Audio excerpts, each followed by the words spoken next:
Bien, hermanos,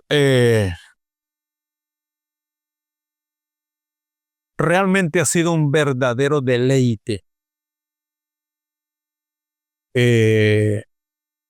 leer la, la doxología del apóstol Pablo en su introducción a la carta a los Efesios.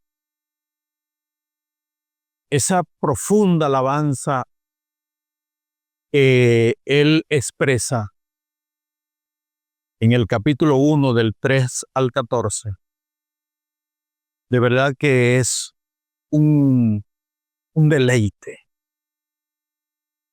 Y es una orientación para nosotros de cómo debemos alabar a Dios y cuál debe ser el contenido de nuestras alabanzas.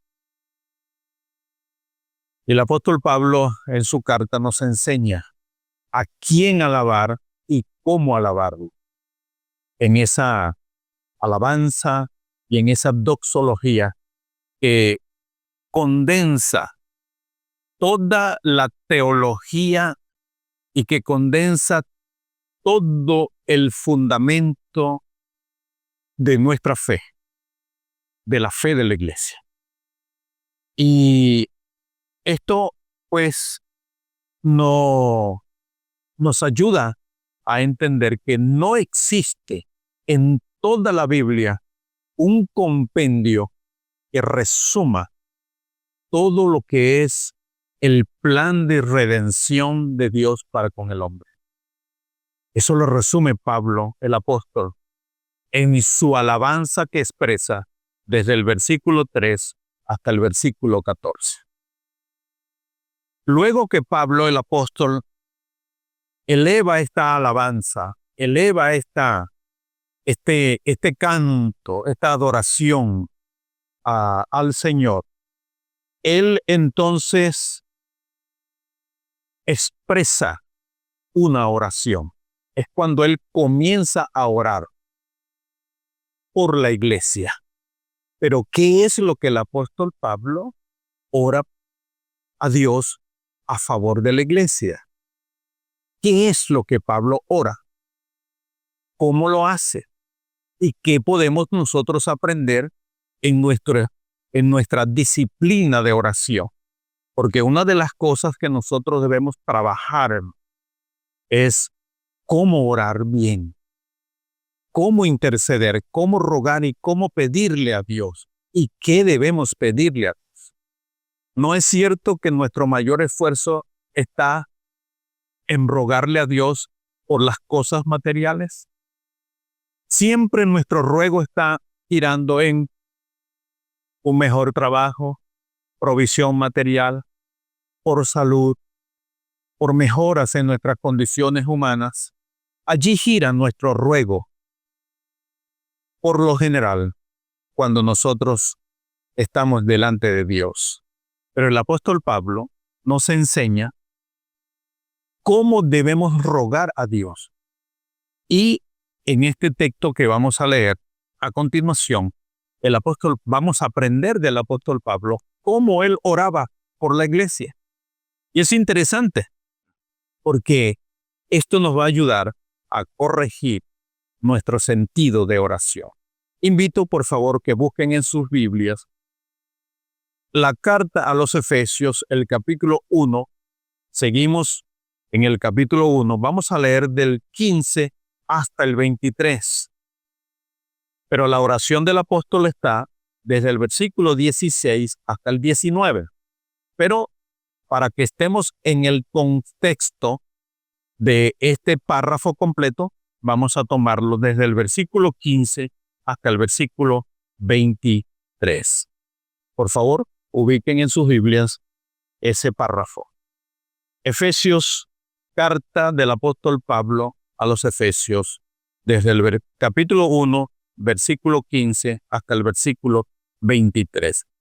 Permítanme decirles, hermanos, que esta es una de las cartas que Pablo escribe desde la prisión.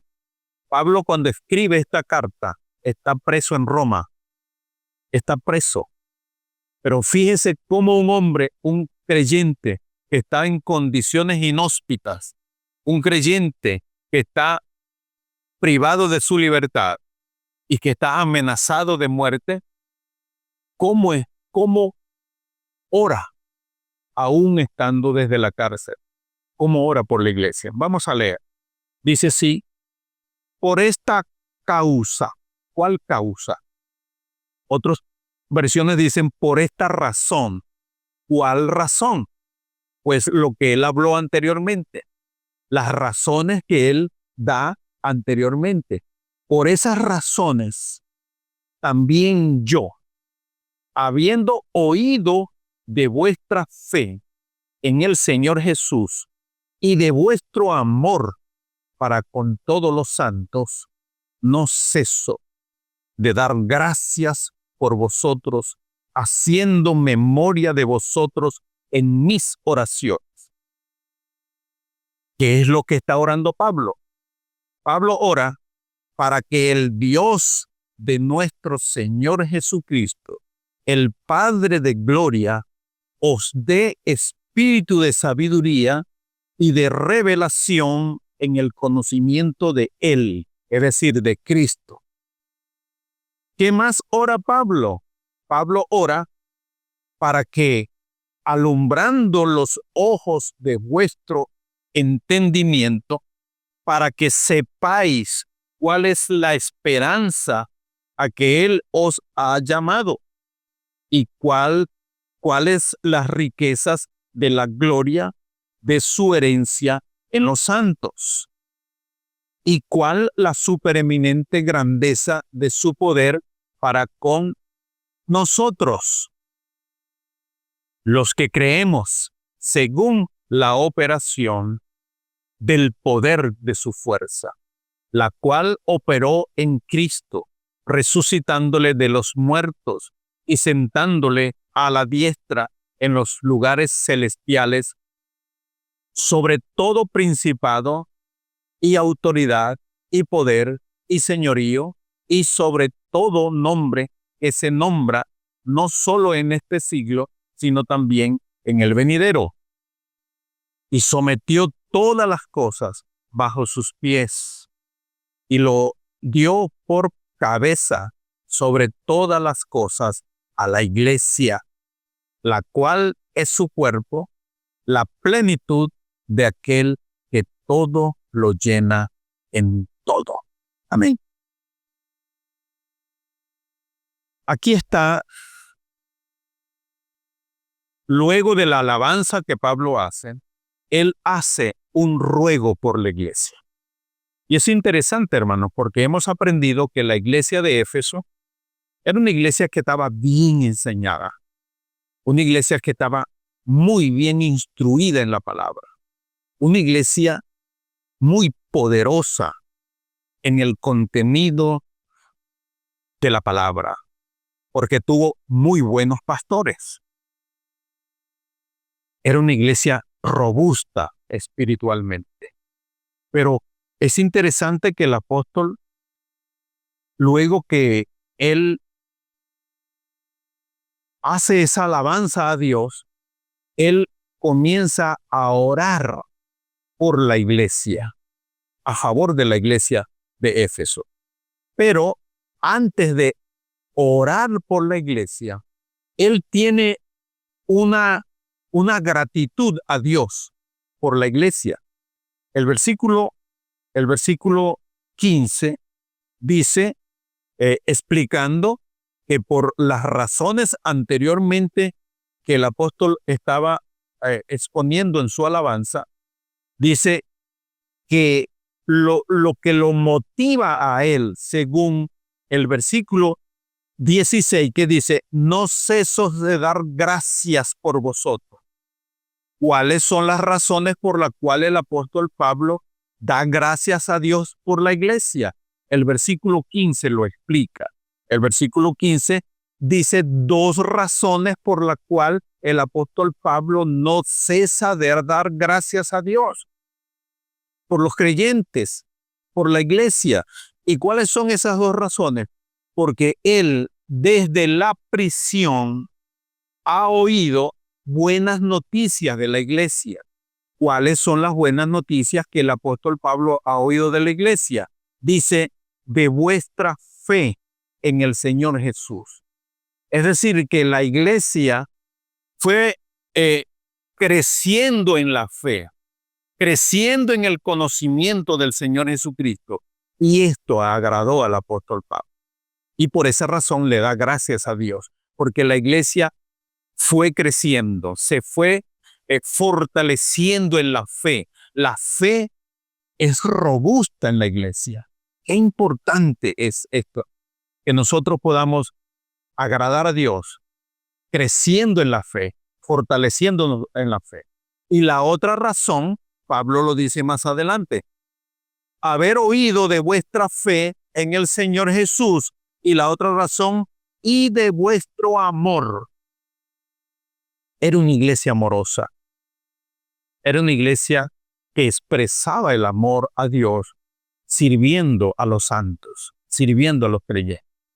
Creo, hermanos, que son dos virtudes que nosotros debemos recobrar en el día de hoy. Hermanos, nosotros como iglesia debemos fortalecernos en la fe, fortalecer nuestra fe en el Señor Jesucristo, creer lo que Él nos ha dicho en su palabra. Y lo otro que debemos fortalecer es el servicio de amor los unos por los otros. Hermanos, vivimos un tiempo de individualismo, donde nos estamos preocupando mucho por nuestro propio bienestar. Y estamos cerrando nuestros ojos, estamos cerrando nuestros oídos a las necesidades de nuestros hermanos. Debemos crecer en la fe, pero también debemos crecer en el amor cristiano. Hermanos, porque la palabra de Dios nos lo dice claramente. Saben, hermanos, que en Apocalipsis, en la carta que el Espíritu Santo envía a la iglesia de Éfeso, una de las cosas que el Señor le reclamó a esa iglesia es que le dijo, pero tengo contra ti que has dejado ¿qué? Tu primer amor. Llegó un momento en que la iglesia, pues, se enfrió en su amor. Esta iglesia que el apóstol Pablo está agradecida a Dios, pero pasando el tiempo, la iglesia se enfrió en el amor. Pero tengo contra ti que has dejado tu primer amor. ¿Cuál es nuestro primer amor? El amor a Dios.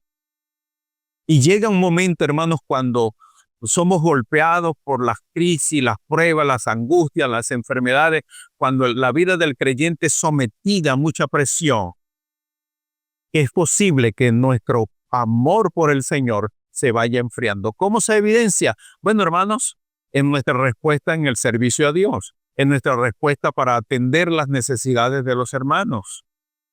Allí detectamos cómo nosotros estamos en nuestro nivel de amor. Entonces, lo primero que hace Pablo antes de orar por la iglesia, antes de rogar por la iglesia, es que expresa gratitud a Dios por la iglesia, por la fe en el Señor Jesucristo y por el amor que la iglesia estaba prestando a los santos. El versículo 16 dice, entonces, no ceso de dar gracias a Dios por vosotros, haciendo memoria de vosotros en mis oraciones. Pablo, antes de rogar a Dios por la iglesia, da gracias a Dios por dos motivos: la fe de la iglesia y el amor de la iglesia para con los santos. El versículo 17. Conocemos entonces el contenido de la oración que hace el apóstol Pablo. El apóstol Pablo dice que sus oraciones es para que el Dios de nuestro Señor Jesucristo, el Padre de gloria, y aquí está el ruego, Él pide que os dé espíritu de sabiduría y de revelación en el conocimiento de Él. Aquí está el primer aspecto del ruego que el apóstol Pablo hace por la iglesia. La oración y la petición que él hace, que hace el apóstol Pablo por la iglesia, entonces él ora para que la iglesia, para que el Espíritu Santo, para que Dios le dé a la iglesia espíritu de sabiduría, le dé sabiduría y le dé espíritu de revelación en el conocimiento de Él. Sabiduría y revelación. Voy a explicar qué es lo que no significa eso. Porque esto debemos entenderlo. ¿Qué es lo que está pidiendo realmente el apóstol Pablo para la iglesia de Éfeso? Está pidiendo sabiduría y está pidiendo espíritu de revelación. ¿Pero para qué? Para que la iglesia pueda tener un conocimiento pleno, cabal y perfecto acerca de quién es Jesucristo. Sabiduría y espíritu de revelación. ¿Qué no significa? No significa que aparte de las sagradas escrituras puede haber revelaciones. No significa eso. No significa que además de la palabra de Dios, Dios me pueda revelar otros aspectos de Él que no estén contenidos en la palabra de Dios. Es allí entonces donde nosotros debemos tener mucho cuidado con otras revelaciones, como ha ocurrido con nuestros buenos amigos de los mormones. Los mormones tienen la otra revelación, tienen otra Biblia aparte del Nuevo Testamento, que es la que ellos estudian más. Ellos tienen otra revelación que recibieron de un espíritu extraño, pero ellos tienen otra revelación acerca de Jesucristo. Nuestros buenos amigos, los testigos de Jehová, ellos también tienen una traducción diferente a la que nosotros tenemos o la que tuvo la iglesia primitiva. Es otra revelación. Otras enseñanzas distintas a lo que contiene el Nuevo Testamento, nosotros debemos rechazarlo. Son otras revelaciones, pero eso no es lo que significa el sentido de la oración que está haciendo el apóstol Pablo aquí a favor de la iglesia. Él está pidiendo a Dios que le dé sabiduría y espíritu. Si ustedes notan la palabra espíritu allí, por favor, verifiquen, ¿está en mayúscula o está en minúscula? Está en minúscula, quiere decir que no se refiere al Espíritu Santo, sino a una acción, a una motivación. La palabra revelación aquí significa es correr un velo o mover una cortina para ver claramente. Entonces, lo que está pidiendo el apóstol Pablo, lo que sí significa, ya sabemos qué es lo que no significa. No significa que otro espíritu o que el creyente pueda tener una revelación distinta de Cristo a lo que la palabra de Dios ya tiene. Lo que la Escritura ya nos da. Toda la revelación, todo el consejo de Dios, todo el plan de Dios, todo lo que Dios quiere dar a conocer al hombre está aquí en la palabra, en la Biblia. No hay otra revelación. Ahora, ¿pero qué es lo que significa esto entonces? Si Pablo está rogando por la iglesia para que Dios le dé sabiduría y le dé espíritu de revelación en el conocimiento de Él, es lo que dice la palabra. Entonces, ¿qué es lo que sí significa? Significa, lo que está pidiendo el apóstol Pablo aquí, es que la obra del Espíritu Santo, en la vida del creyente pueda profundizarse, se acelere esa obra, la obra del Espíritu Santo, hermanos, porque no podemos lograr entender ni conocer a Jesucristo si el Espíritu Santo no nos lo revela por la palabra. Porque el Espíritu Santo toma esta palabra y la da a conocer. Mire lo que dice Juan 17:3. Vamos a Juan 17:3. El Evangelio según Juan. Juan 17:3. Dice la palabra del Señor de la siguiente manera. Y esta es la vida eterna. ¿Cuál es la vida eterna? Que te conozcan. La vida eterna consiste en que te conozcan a ti, el único Dios verdadero, y a Jesucristo, a quien has enviado. La clave está aquí en la palabra conocer. En eso consiste la vida eterna, en conocer a Dios y en conocer a Jesucristo. Pero nadie puede llegar a conocer a Dios ni puede llegar a conocer a Jesucristo si el Espíritu Santo no se lo revela. ¿Y cómo se lo revela? Por la palabra de Dios. No es un sueño, no es un éxtasis, no es algo sobrenatural que pueda ocurrir en la vida del creyente que no parta de estudiar, leer y meditar las Sagradas Escrituras. Porque es aquí donde nosotros estamos entendiendo estas cosas, por la palabra de Dios. La Biblia dice en Juan 1:18, a Dios nadie le vio jamás. El unigénito Hijo, Él le ha dado a conocer. Entonces, Dios es espíritu.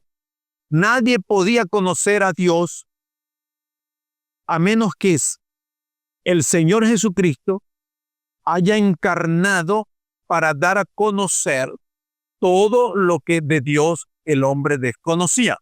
De modo que todo aquel que conozca a Jesucristo llega a conocer al Padre. Y esta es la vida eterna, que te conozcan a ti, el único Dios verdadero, y a Jesucristo, a quien tú has enviado.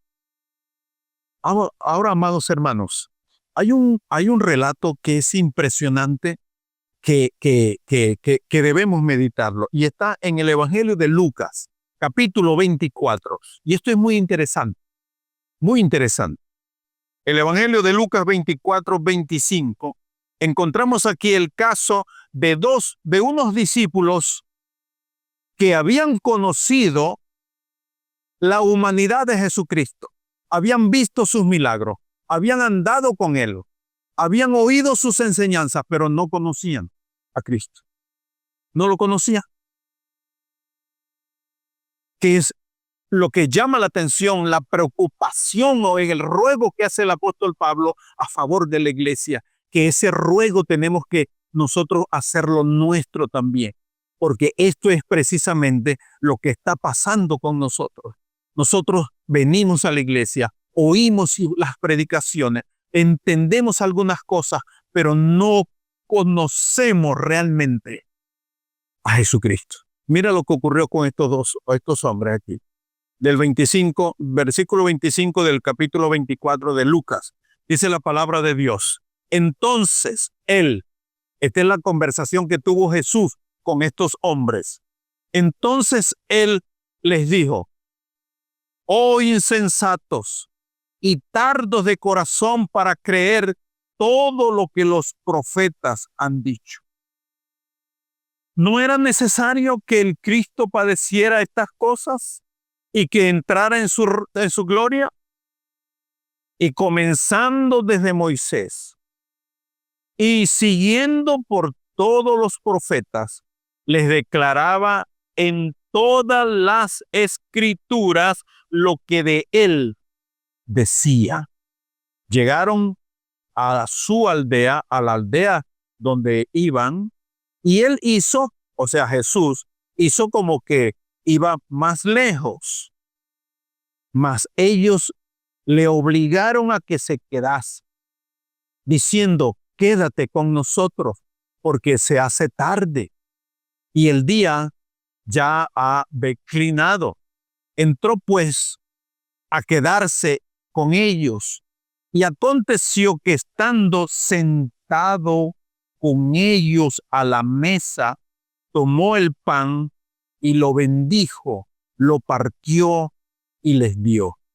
Mire lo que pasó aquí. Entonces le fueron abiertos los ojos y le reconocieron, mas él se desapareció de su vista.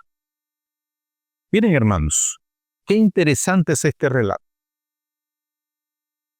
Personas que caminaban con Jesús, creyeron en él, pero no lo conocían. Y fue aquí entonces cuando él, ahora, a partir de dónde, ¿qué fue lo que usó el Señor Jesús para que ocurriera el milagro del alumbramiento de los ojos de la fe de estos creyentes? ¿Qué fue lo que él usó? Las escrituras.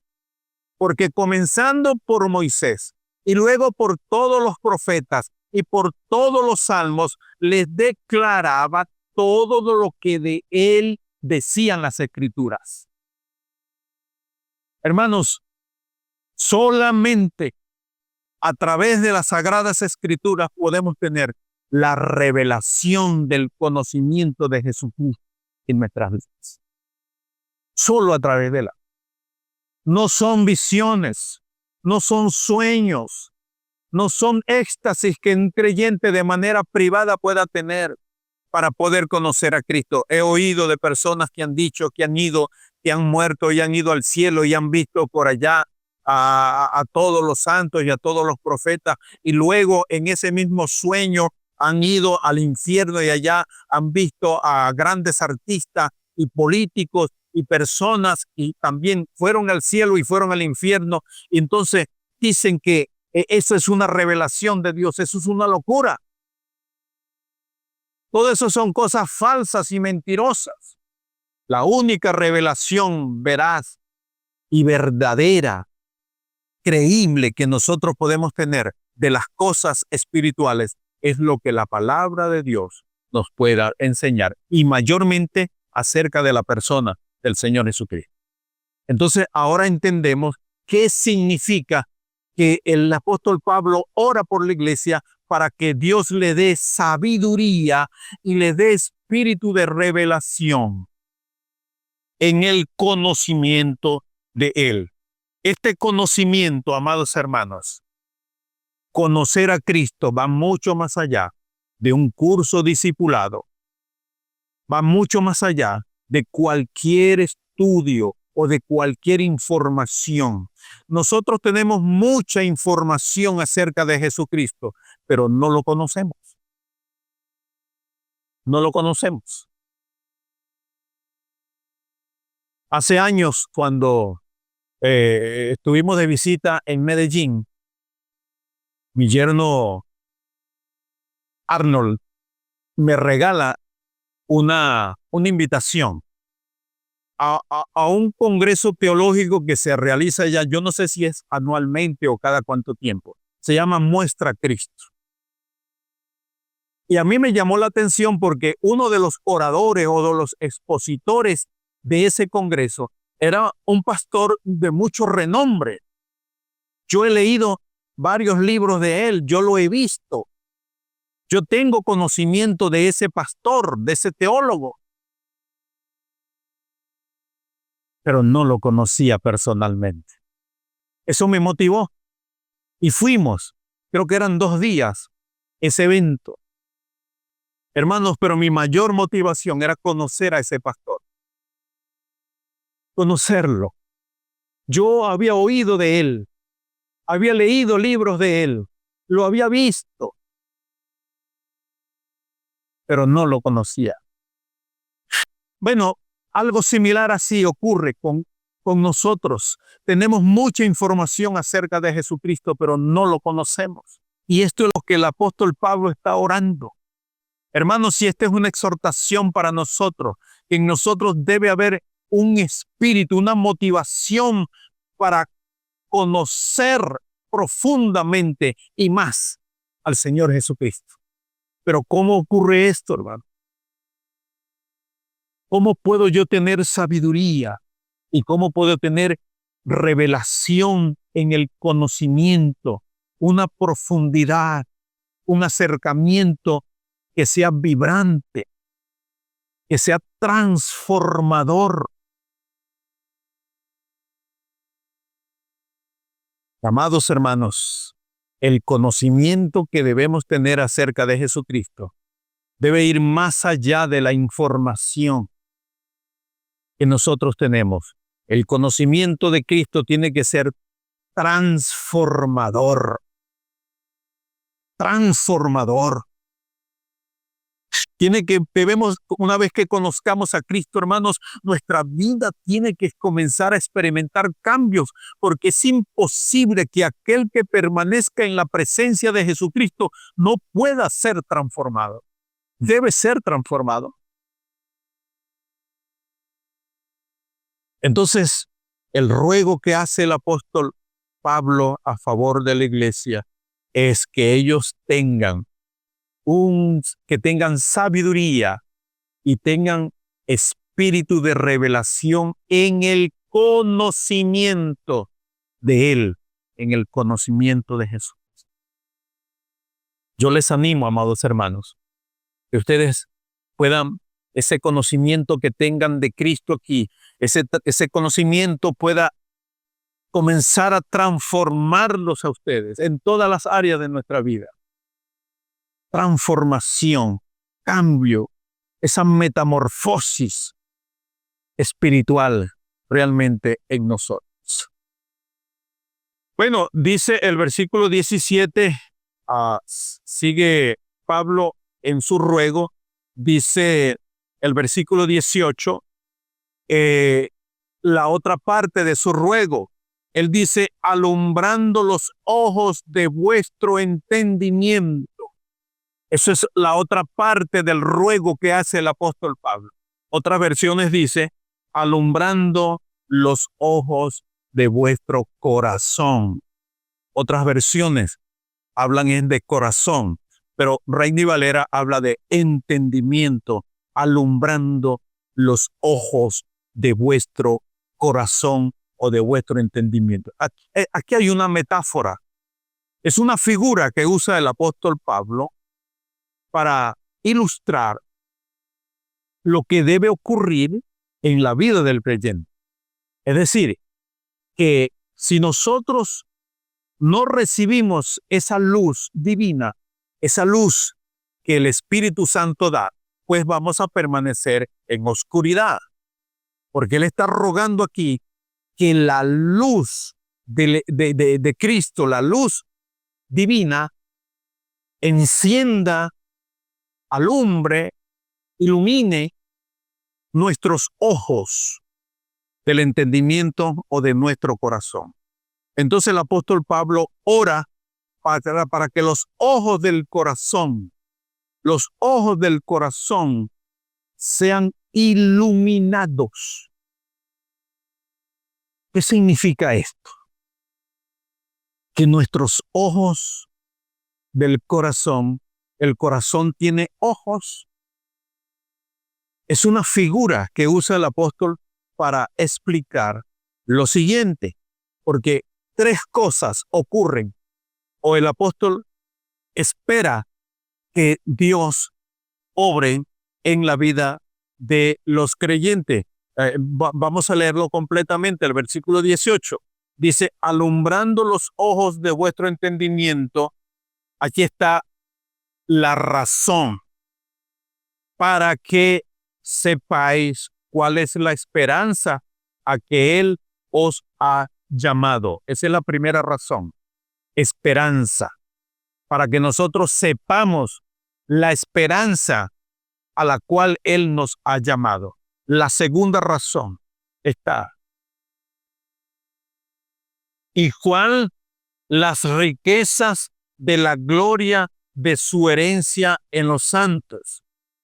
Esa es la segunda razón o la segunda iluminación que debe ocurrir en la vida del creyente como respuesta del ruego que hace el apóstol Pablo.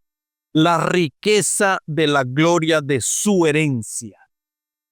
Pablo ora por la iglesia para que la iglesia conozca las riquezas de la gloria de la herencia que tenemos con los santos. Y la segunda está en la tercera está en el versículo 19. Y cuál la supereminente grandeza de su poder para con nosotros los que creemos según la operación del poder de su fuerza.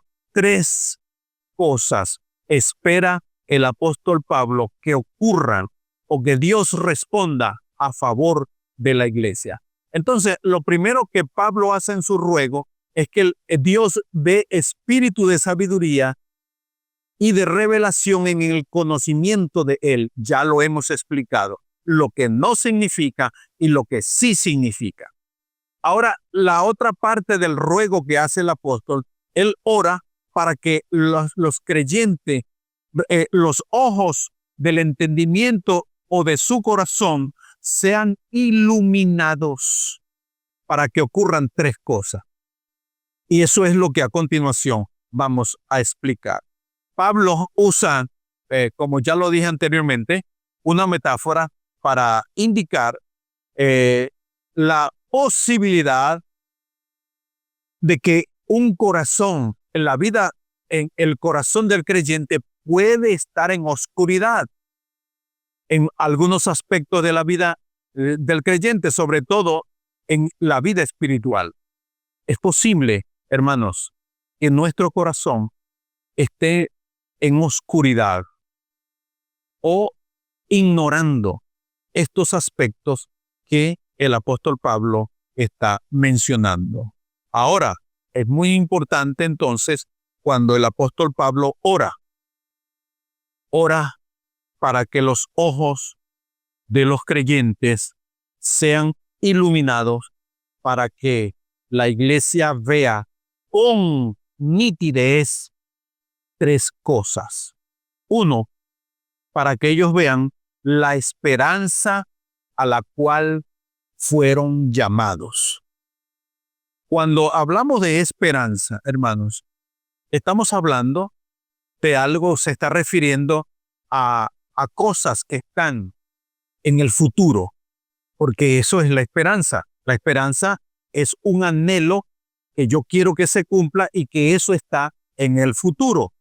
Pablo lo que está orando entonces es para que la iglesia pueda afirmar la esperanza para la cual fuimos llamados. ¿Llamados a qué? Fuimos llamados para disfrutar la salvación que tenemos en Cristo. Y muchas veces nosotros perdemos ese sentido. Entonces, nuestra existencia se circunscribe a la vida, al día a día. Y perdemos la perspectiva del futuro. Entonces, nuestra vida se desgasta acá y hemos perdido la perspectiva de lo que está adelante. Como dice el apóstol Pablo dice, prosigo a la meta, al premio del supremo llamamiento, prosigo a la meta. Entonces, nuestra vida, hermanos, no puede estancarse en las circunstancias que nos están rodeando el día de hoy. A lo mejor usted está enfrentando una grave crisis de salud, de financiera, familiar, matrimonial, pero eso lo está desgastando en el presente y ha perdido de vista el futuro. Entonces, es muy importante este ruego que hace el apóstol Pablo para la iglesia. Pablo ora para que los ojos del corazón del creyente se iluminen, para que ellos puedan conocer la esperanza a la cual ellos han sido llamados. ¿Cuál es esa esperanza a la cual el Señor nos ha llamado? Él nos ha llamado, hermanos, para disfrutar de una salvación que es maravillosa. Y yo creo que aquí es donde radica por qué muchas veces nosotros vivimos tan tristes, muchas veces melancólicos, muchas veces nosotros sin fuerza, sin motivación, sin gozo, porque hemos perdido el sentido del gozo de nuestra salvación. Y con razón lo dijo el salmista. El salmista, cuando él en su arrepentimiento, David, cuando él oraba a Dios, y él en medio de la crisis que él estaba sufriendo, él le dijo al Señor, Señor, devuélveme el gozo de tu salvación. Hermanos, nosotros debemos recuperar el gozo de nuestra salvación. El gozo de nuestra salvación. ¿Por qué? Porque allí comenzamos a experimentar lo que es la esperanza que está en el futuro.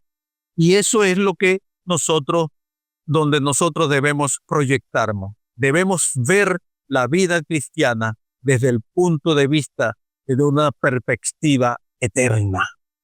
Hermano, la vida cristiana, el gozo mayor está en el futuro y esa es nuestra esperanza. La salvación, la vida eterna. Porque es interesante, hermano, cuando yo pienso en estas cosas, pienso en la visión que el Espíritu Santo le dio a Juan. Juan, en medio de su exilio y en medio de su soledad, el Espíritu Santo le mostró todo lo que estaba por venir y cómo él escribe con tantos detalles hermosos, aquellos detalles tan sublimes cuando él describe la nueva Jerusalén, el cielo nuevo, la tierra nueva, aquella nueva creación, cómo se describe en el Apocalipsis. Y eso tiene que llenarnos de gozo.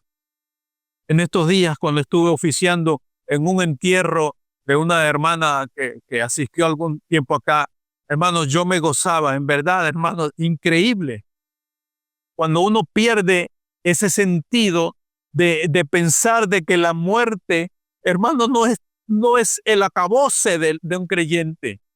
Hermanos, es la apertura a una vida gloriosa, llena de esplendor. Y eso está en el futuro. Esa es nuestra esperanza. La venida de Cristo, eso tiene que motivarnos, hermanos. Estar reinando con Él para siempre, eso tiene que llenarnos de gozo.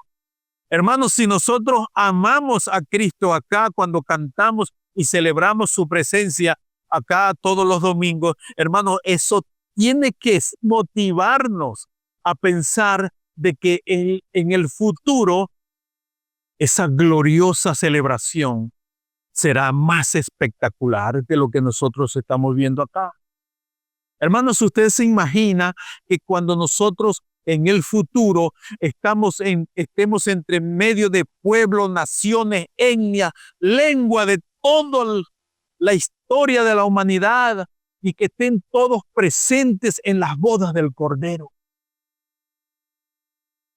Nosotros debemos pensar en esas cosas, hermano. Esa debe ser nuestra mayor motivación. La esperanza a la cual Él nos ha llamado. Debemos conocer esa esperanza. Y esa esperanza está aquí en la palabra. El hecho de que Cristo viene por su iglesia. Cristo viene. Eso debemos creerlo y vivirlo, anhelarlo. La vida eterna, la vida abundante, por supuesto que aunque todo eso está en el futuro, ya nosotros estamos celebrando de alguna forma estas reuniones, hermanos. Esto tiene que ser de gran gozo para nosotros, de una gran celebración. Entonces el apóstol Pablo ora para que los ojos del entendimiento de la iglesia se iluminen, para que ellos conozcan la esperanza a la cual ellos han sido llamados. Hermano, hemos sido llamados para salvación y vida eterna. Ya no hay condenación. Y hermano, eso es gratificante pensar cómo Juan dice que allá ya no habrá más llanto, ya no habrá más enfermedad, ya no habrá más dolor, ya no habrá más conflicto. Será un momento eterno de redención y de celebración. Todo eso está en el futuro. Lo otro que el apóstol Pablo ora para que los ojos del entendimiento de los creyentes sean iluminados, no es solamente para conocer la esperanza a la cual hemos sido llamados, sino también para entender, amados hermanos, la gloriosa herencia en nosotros. De eso hablamos la vez pasada. La herencia que nosotros tenemos.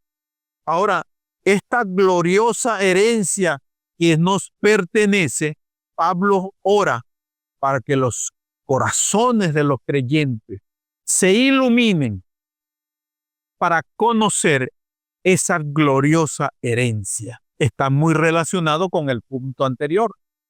¿Cuál es esa herencia que nosotros tenemos?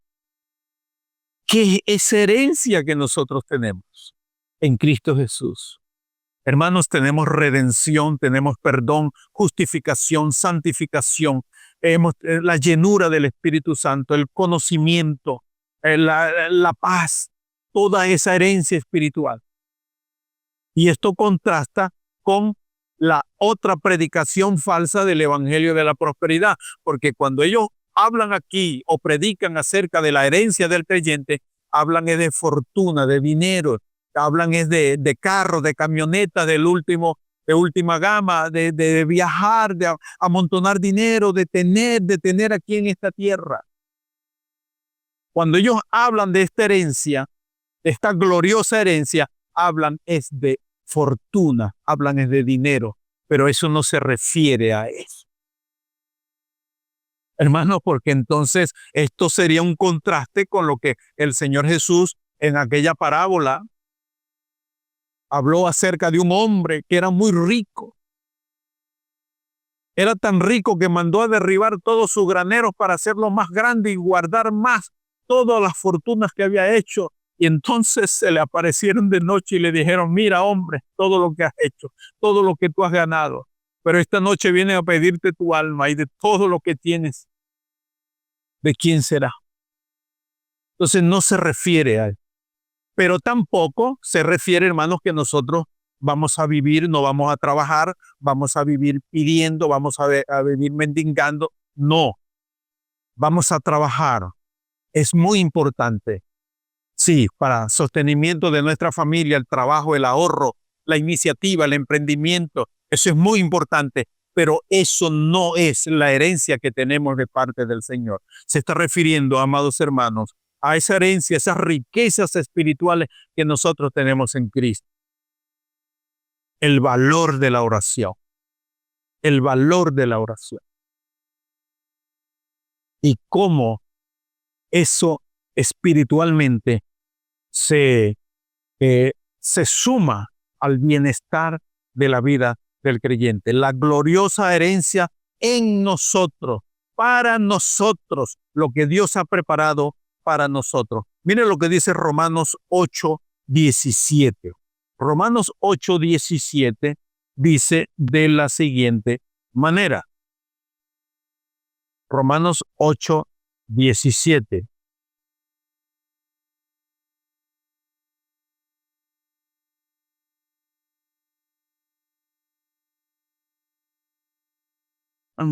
Dice de la siguiente manera, Romanos 8:17, dice así, dice, y si hijos, también herederos, herederos de Dios y coherederos con Cristo, si es que padecemos juntamente con Él, para que juntamente con Él seamos glorificados. El 18. Pues tengo por cierto que las aflicciones del tiempo presente no son comparables con la gloria venidera que en nosotros ha de manifestarse.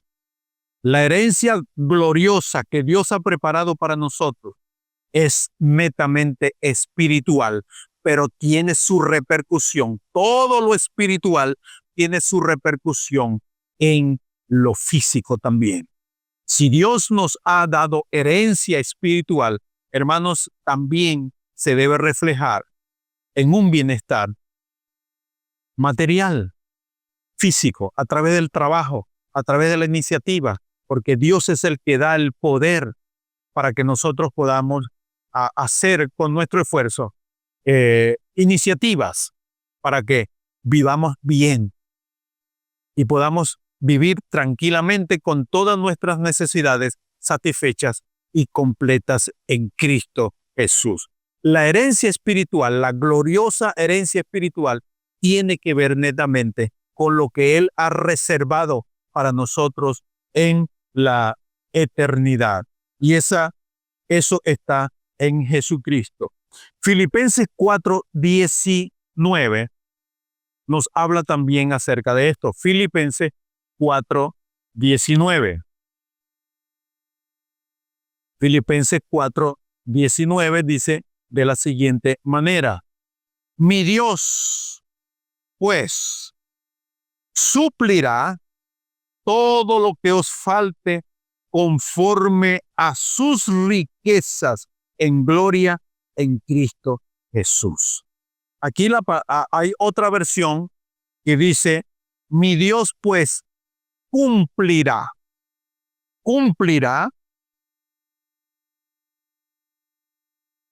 todo lo que os falta conforme a sus riquezas en gloria. Esas riquezas en gloria es la herencia que Él ha preparado para nosotros. Esa herencia espiritual reservada para la iglesia y que Dios va a cumplir de una manera perfecta y cabal en nosotros. Esa gloriosa herencia espiritual. Hermanos, el lugar que Cristo fue a preparar para nosotros, el lugar que Cristo fue a preparar para nosotros, amados hermanos, es hermoso, porque dice en Juan 14, del 2 al 4, dice el Señor Jesucristo refiriéndose a sus apóstoles, les dijo: no se turbe vuestro corazón, creed en Dios, creed también en mí. En la casa de mi Padre muchas moradas hay. Y aquí está: voy pues a preparar lugar para vosotros, para que donde yo esté, también vosotros estéis. Quiere decir que lo que Él fue a preparar después que Él resucitó, lo que Él preparó para nosotros, hermanos, para la iglesia, es hermoso, es glorioso, es bello, es bueno, es excelso, es sublime. Lo que Cristo fue a preparar para nosotros no tiene comparación. Y eso es parte de la herencia que tenemos en Cristo Jesús. Lo tercero que Pablo, en su ruego, pidiendo la iluminación del entendimiento de los creyentes para que les alumbre, primero, la esperanza a la cual han sido llamados. Se está refiriendo, hermano, a nuestra salvación. Nuestra salvación es gloriosa, es digna de que nosotros la apreciemos. Hemos sido llamados para una salvación increíble, una salvación que tiene una esperanza en el futuro. En segundo lugar, que veamos con claridad y que se alumbre nuestro entendimiento acerca de la gloriosa herencia que tenemos, lo que Él ha preparado para nosotros. Todo el Señor lo va a cumplir. Y en tercer lugar, que se ilumine en nuestros corazones el conocimiento de la grandeza de su poder. Dice el versículo 19 de la carta a los Efesios, el capítulo 1. la grandeza, que la iglesia logre conocer la grandeza del poder de Cristo para nosotros. Ese poder es para nosotros. Ese poder está disponible para nosotros, según lo dice el versículo 19. Dice, y cuál la supereminente grandeza de su poder para con nosotros los que creemos. Y esto es hermoso, que ese poder es para actuar a favor de nosotros.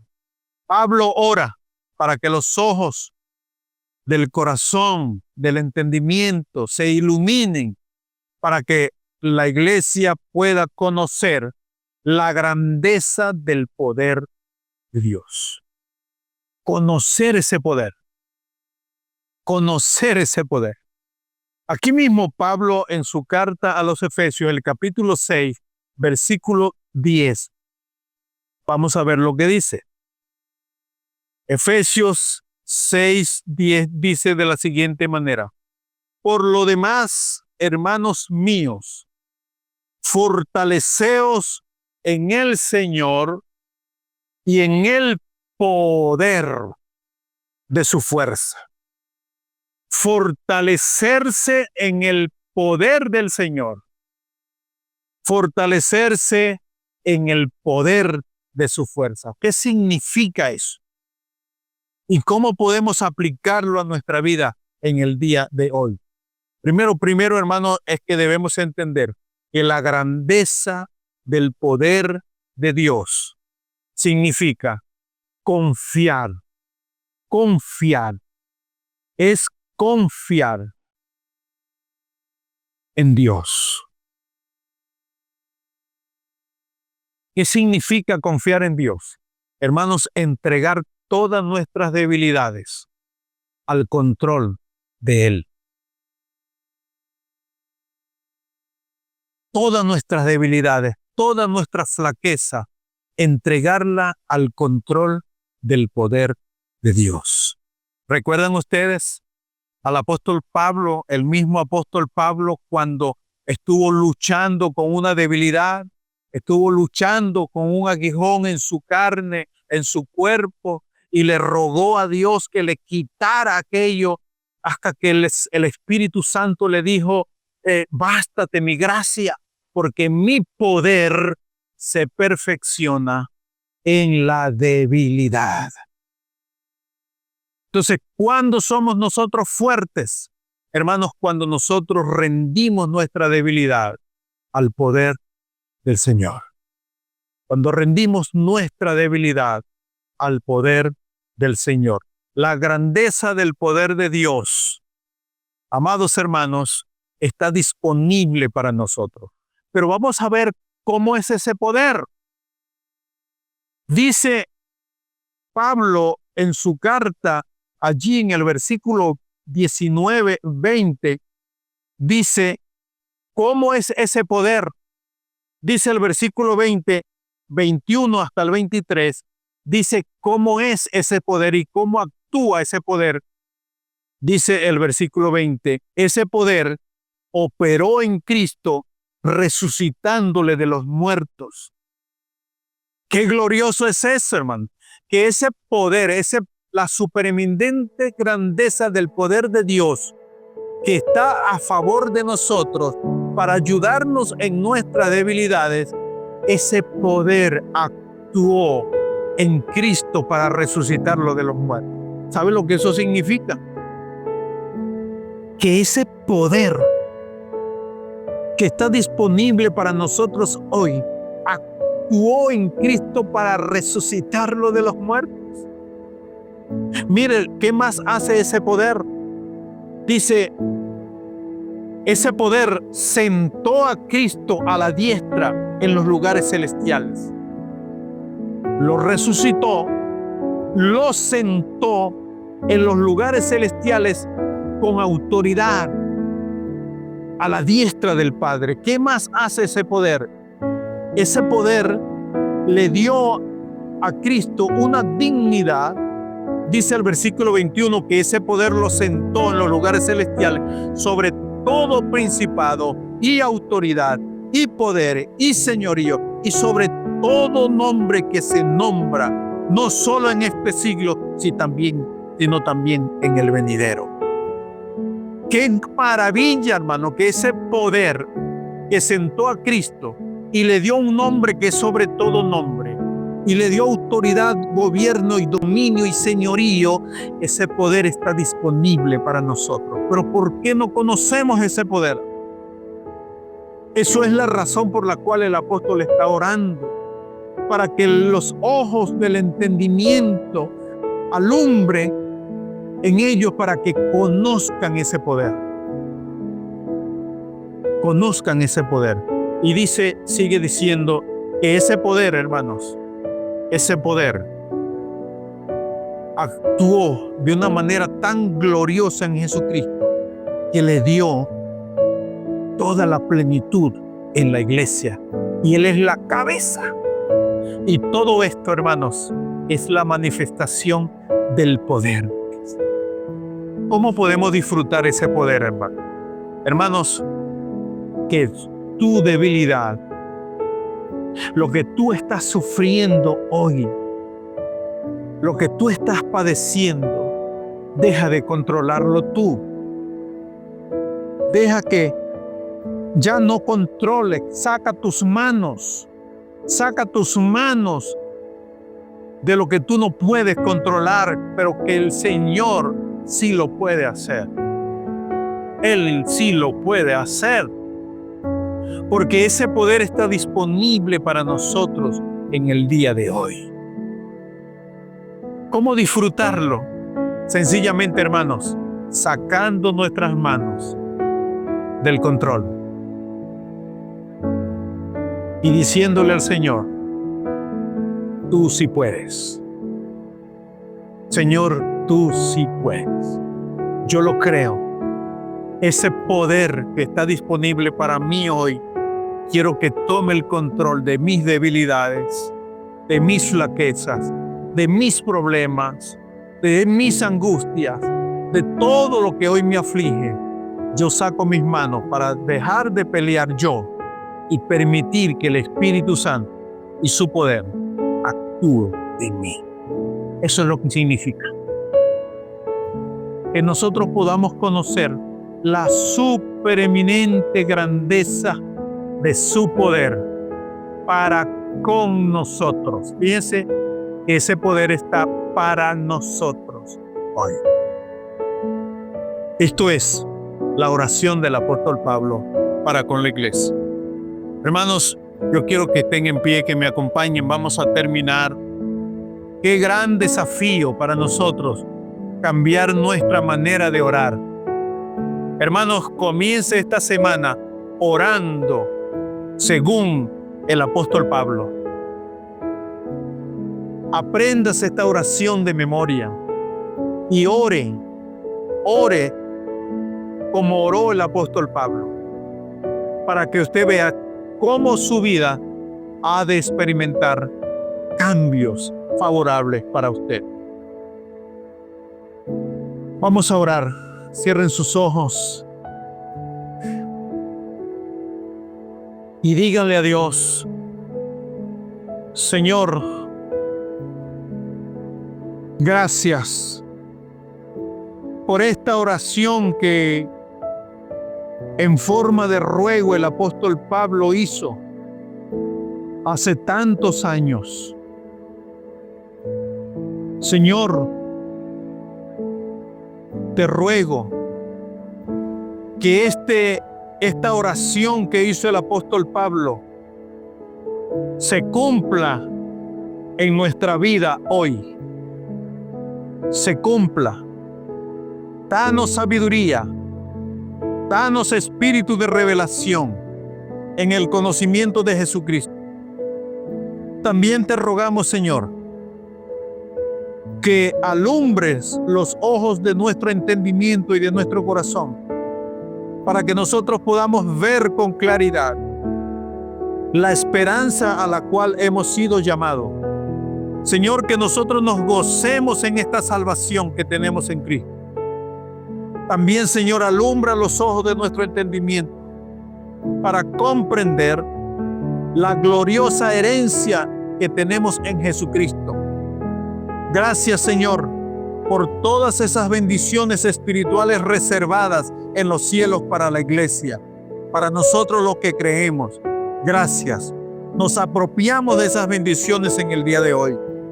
También, Señor, te rogamos que alumbre los ojos de nuestro entendimiento para que podamos experimentar la supereminente grandeza de tu poder en nuestra vida hoy. Oh Señor, entregamos todas nuestras cargas, todas nuestras debilidades. Hoy decimos, como dijo el apóstol, diga el débil, fuerte soy. Diga el débil, fuerte soy. Porque en nuestra debilidad, Señor, obra la potencia del Espíritu Santo. Toma, Señor, todas nuestras debilidades, nuestras flaquezas, y glorifícate con tu poder en nuestras vidas. Bendice a la iglesia, bendícenos, Señor. Oh Dios, que esta oración del apóstol Pablo se cumpla en nuestra vida, en nuestra iglesia. En el nombre de Cristo Jesús oramos y te bendecimos. Te damos toda la gloria a ti, porque solo tú eres digno de recibirla. Aleluya, amén y amén. Dios les bendiga, mis hermanos.